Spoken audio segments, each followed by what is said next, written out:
E aí, gente, tudo bem com vocês? Pessoal, a partir de hoje nós vamos dar início aos fundamentos da ecologia. E hoje nós vamos ver o conteúdo de transferência de energia e ciclos biogeoquímicos. Então, nós vamos iniciar falando um pouquinho sobre a energia para a vida, depois vamos falar de transferência de energia e depois a gente vai falar de cadeias e teias alimentares, que eu sei que são conteúdos que vocês já viram no ensino fundamental, já viram no primeiro ano, e é um conteúdo muito importante, né, para que a gente possa fazer as nossas avaliações externas, cai muito no Enem, nos vestibulares. Então, a ecologia é a área da biologia que estuda o ecossistema. Então, o que eu quero começar conversando com vocês? Quando a gente fala de energia para a vida, significa dizer que para que a gente possa sobreviver é necessário que a gente se alimente, né? Então, o processo de nutrição ele é muito importante para a nossa sobrevivência. Só que muitas vezes a gente esquece, né? A gente sabe, mas a gente esquece que toda essa energia, que todos os alimentos da quais nós consumimos, eles são provenientes de uma única fonte, que é a luz solar. Como assim, Jessimara? Tu tá dizendo que a gente come luz? Sim e não. Na verdade, eu digo que todo o nosso processo de nutrição de consumidores, ele vem da luz solar. Por quê? Porque a base da cadeia alimentar, a base de uma cadeia alimentar são os produtores. Quem são os produtores? São as plantas. E as plantas, elas fazem fotossíntese.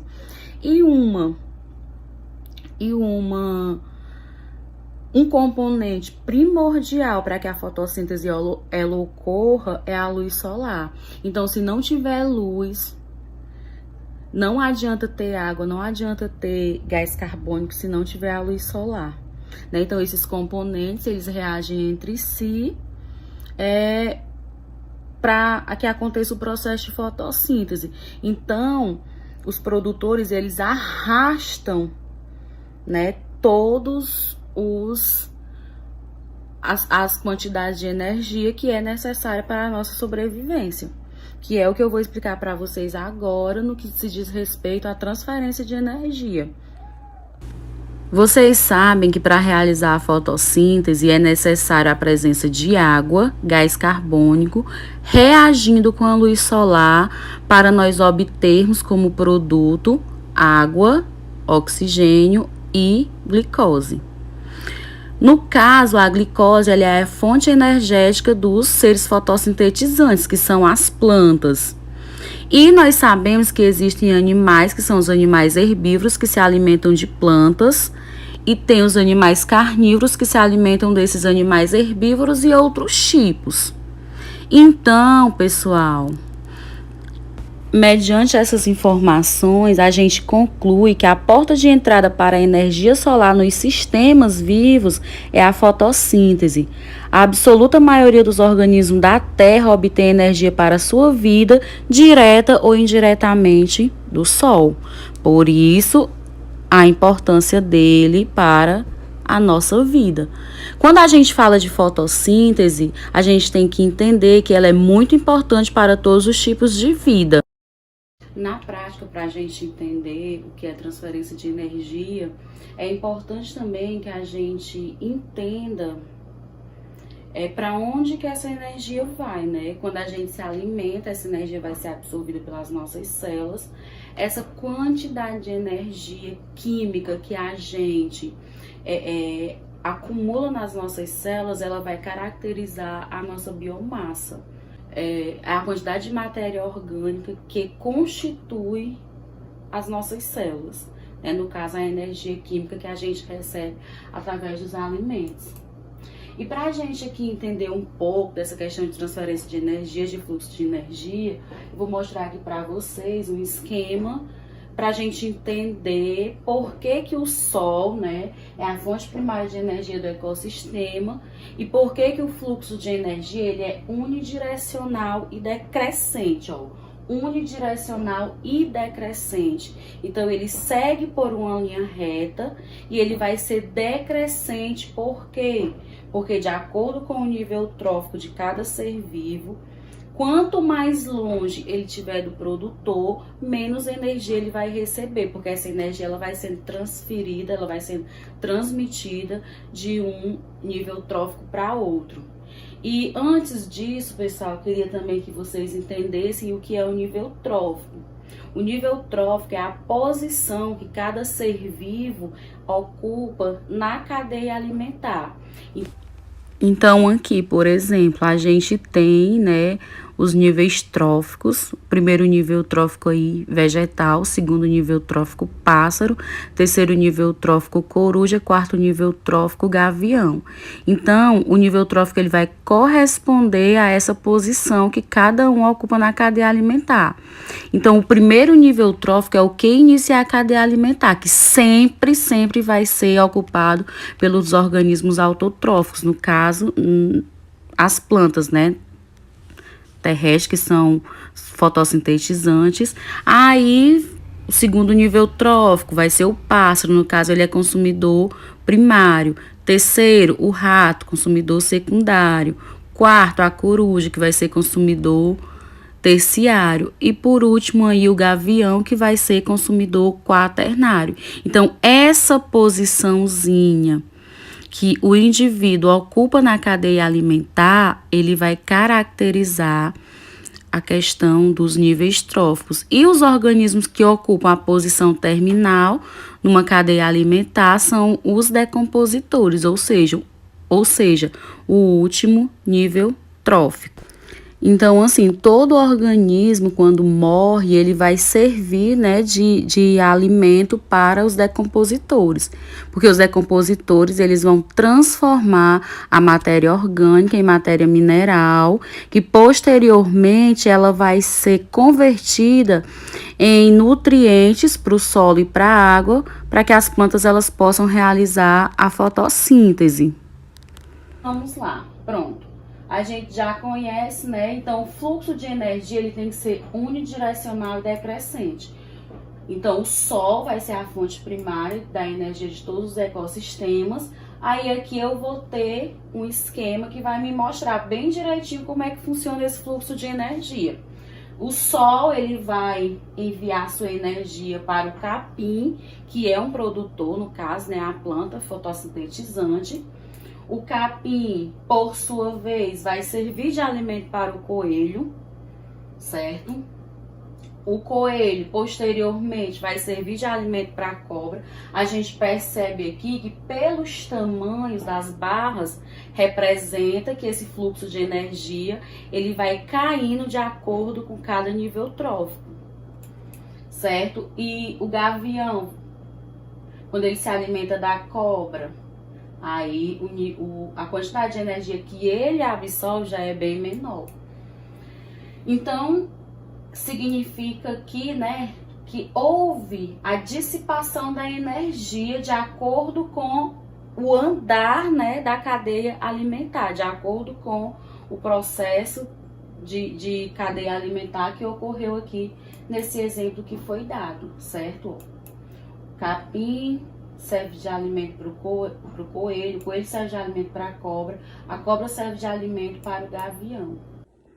Então, agora nós já sabemos tudo que nós precisamos, né, para entender as cadeias e as teias alimentares. Já sabemos o que é o nível trófico, já sabemos o que é a transferência de energia. Então, vamos fazer um breve resumo e vamos entender o que é as cadeias e as teias alimentares.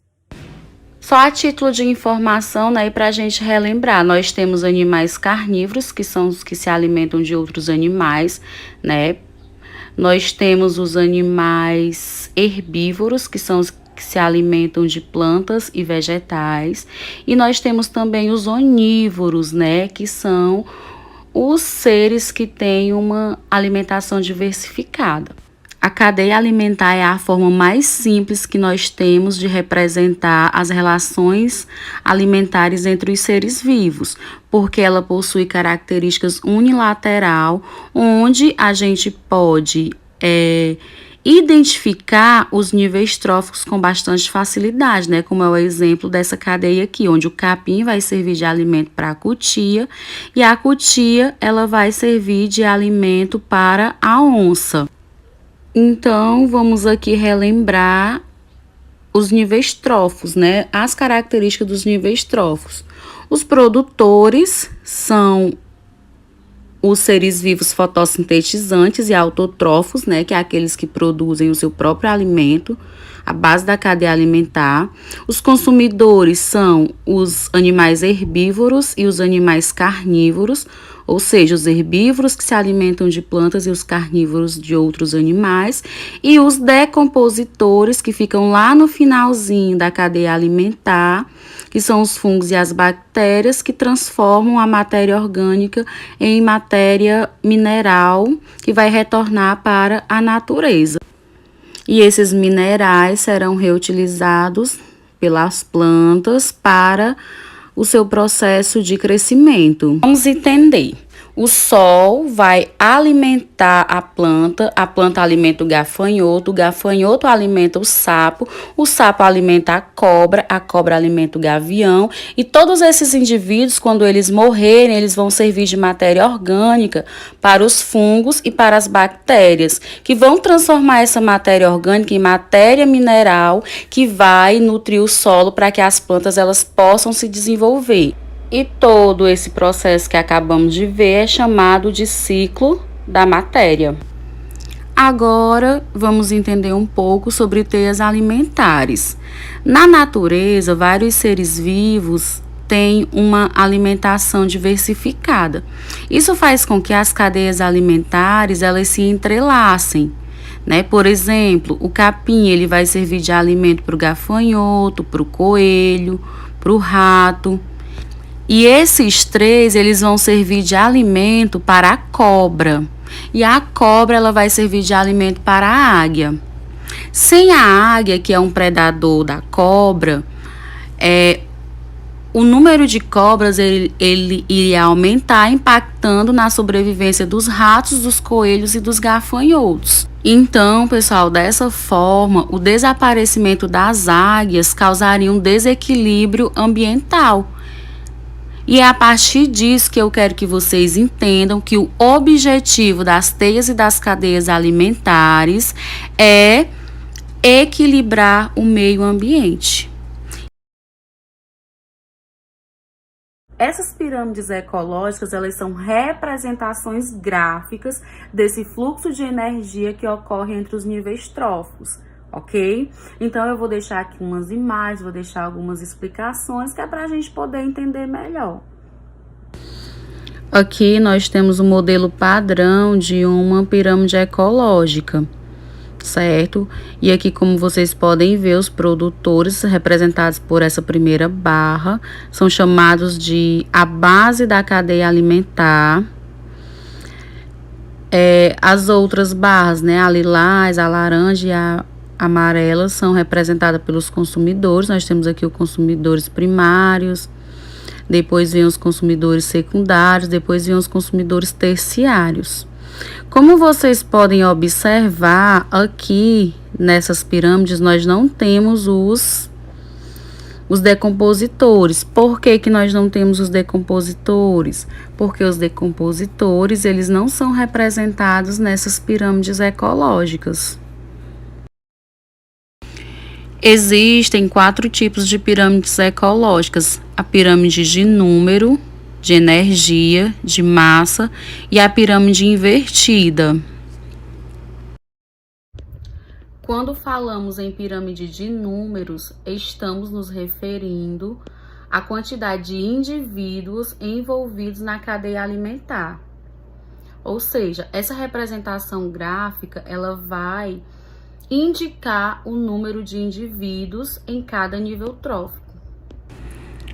E para a gente observar aqui, né, essas duas pirâmides de números, elas estão representando a quantidade de indivíduos por nível trófico. As gramíneas aí são os produtores, as lagartas os consumidores primários e os pássaros os consumidores secundários. Então, na pirâmide A, nós temos uma pirâmide de número normal, e na pirâmide B nós temos uma pirâmide de números invertida, porque há uma diferenciação na quantidade de indivíduos dos produtores da pirâmide A para os produtores da pirâmide B. Tendo em vista que os produtores da pirâmide A são gramíneas, que são plantas de pequeno porte, e na pirâmide B nós temos aí duas árvores que são plantas de porte maior. Por isso, essa diferenciação. Quando falamos em pirâmide de biomassa, estamos nos referindo à quantidade de matéria orgânica disponível em cada nível trófico. Que essa matéria orgânica ela vai ser expressa, né, pela massa do organismo e pela área, que pode ser em quilogramas por metros cúbicos ou em gramas por metros cúbicos. Normalmente, nesses casos, há uma pirâmide com base maior que o ápice. Entretanto, existem casos em que nela se apresenta também uma pirâmide invertida, como é o caso dos ambientes aquáticos, onde os produtores possuem uma vida muito curta. Assim como você pode observar aí na pirâmide A, onde as plantas elas são a base com uma grande quantidade de massa, e na pirâmide B, o fitoplâncton, que é constituído pelas algas, é representado por uma pequena quantidade de energia devido ao seu porte, que é pequeno. Por fim, nós temos a pirâmide de energia, que é representada pela quantidade de energia que é distribuída ao longo dos níveis tróficos. Essa pirâmide de energia ela não pode ser representada de forma invertida, certo? Porque a pirâmide de números e a pirâmide de biomassa ela pode ser representada de forma invertida, mas a pirâmide de energia não. Então, ela vai ser representada pela quantidade de energia em quilocalorias por metros cúbicos ao longo do ano. E por que essa pirâmide ela não pode ser representada de forma invertida? Porque como ela vai representar a produtividade energética de cada ecossistema, ela tem que ser de forma direta. Porque os produtores, eles sempre vão estar no nível energético mais elevado, deixando os outros seres da cadeia dependentes dessa energia. Então, a gente conclui que parte da energia dos produtores vai ser transmitida para os herbívoros e apenas parte da energia dos herbívoros é que vai passar para os carnívoros. Sendo assim, cadeias alimentares menores possuem um maior aproveitamento de energia. E assim, pessoal, a pirâmide invertida, ela ocorre quando a base ela vai ser representada por um único produtor de grande porte que vai servir de alimento para vários consumidores, né? Como é o caso de uma planta que vai alimentar 200 lagartas, por exemplo. Então, ocorre que a base ela fica menor, no caso a base são os produtores, ela vai ficar menor do que os outros níveis tróficos.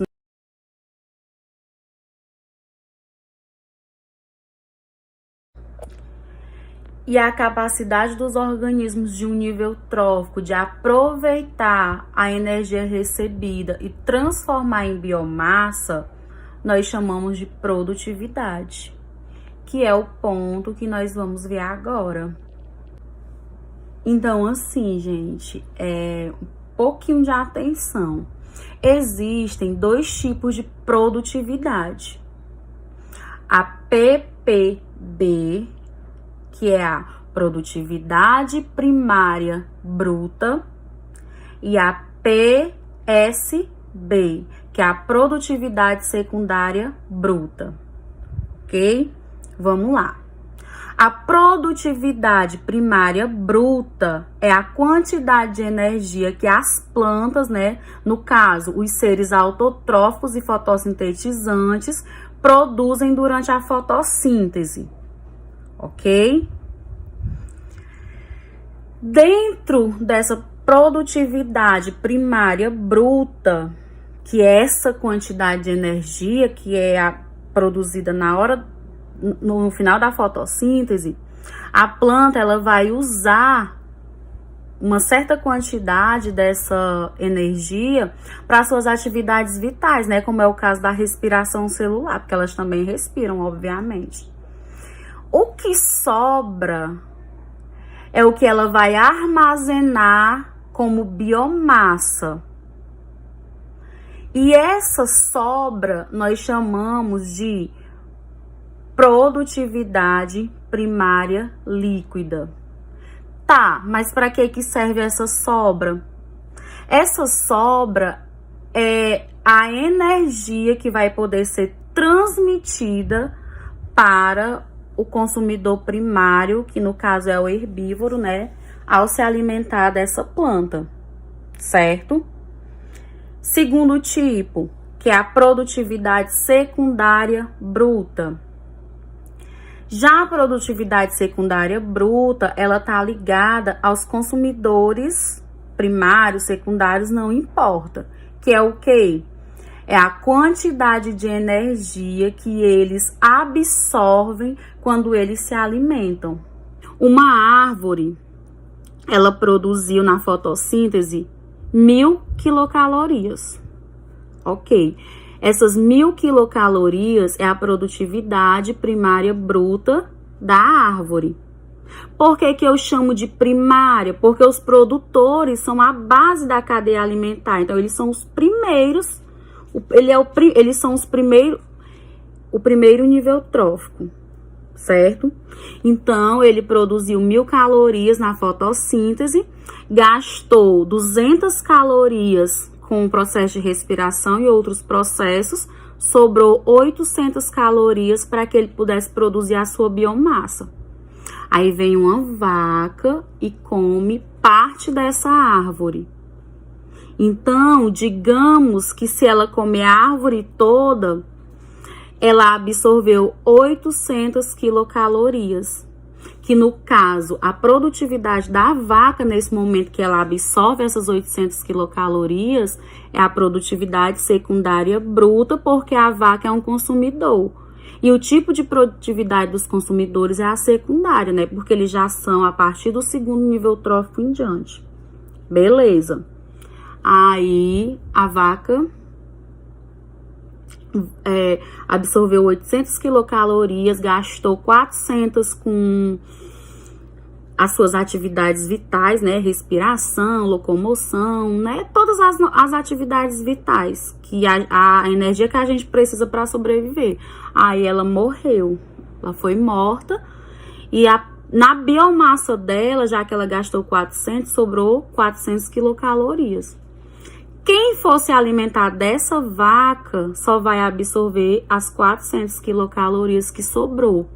Que no caso, essas 400 é a produtividade secundária líquida, que foi aquele que sobrou. E, no caso, acontece com todos os níveis tróficos. Vai ser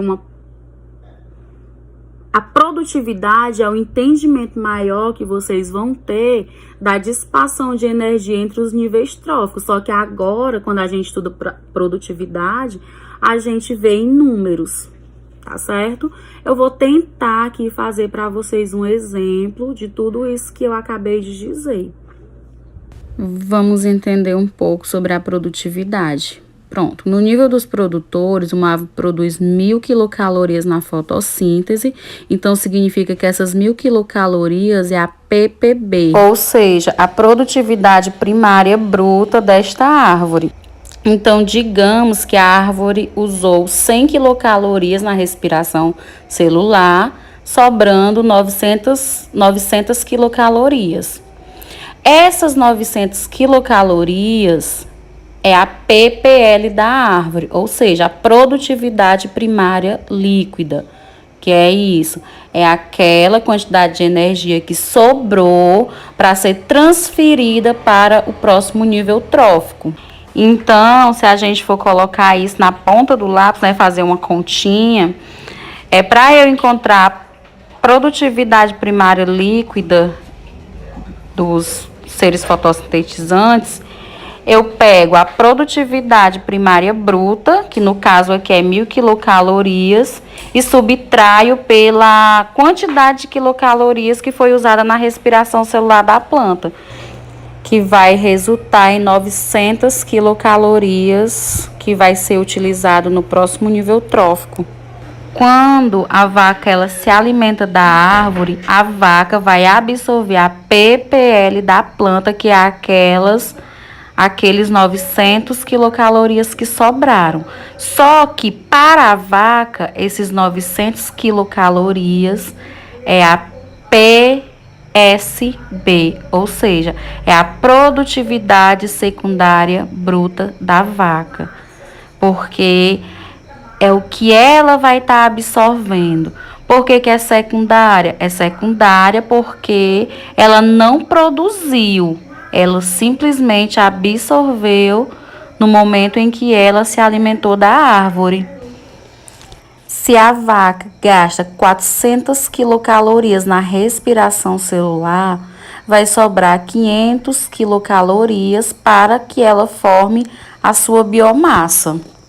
Ou seja, a produtividade secundária líquida da vaca é de 500 quilocalorias. Ou seja, essa quantidade de quilocalorias é o que esse nível trófico vai repassar para o indivíduo do próximo nível trófico. Observe que a produtividade secundária líquida da vaca é igual a 500 quilocalorias. Por quê? Porque ela, na produtividade secundária bruta, absorveu 900 quilocalorias, que foi proveniente lá da planta, mas ela gastou 400 quilocalorias na respiração celular, restando apenas 500 quilocalorias, que vai ser formada a biomassa desta vaca. No caso, essa quantidade de quilocalorias que vai formar a biomassa da vaca, eu vou chamar de produtividade secundária líquida, que é o que vai sobrar para o próximo nível trófico. Então, gente, é isso. Por hoje é só. Que vocês possam aproveitar bastante essa aula e também fazer um elo de ligação com o que nós já estudamos sobre transferência de energia, cadeias e teias alimentares. E até a próxima.